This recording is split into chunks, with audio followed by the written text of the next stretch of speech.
Ako po pala si Justine. Ako yung name ko sa CV. May nakita po kasi ako sabi Justme. Pinalitan ko lang ng Justine.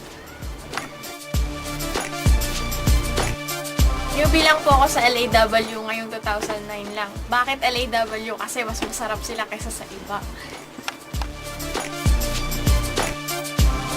Ang nag-influence sa akin si Big Twist. Cousin ko daw siya, obvious ba?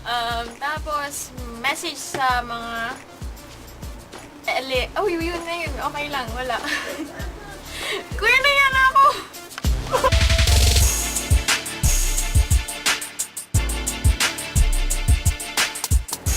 Nakuha ko to kasi malit ako tsaka yung pangalan ko si Ken.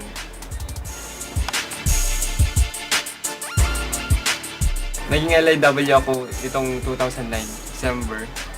And gusto ko maging LIW kasi malulupit mga rapper dito. Nag-implement siya sa akin ng mga grupo din ng LIW tulad ni MC Scratch. Dapat supportan natin tong LIW kasi Ilocano. Dito sa atin malulupit. Kaya yun.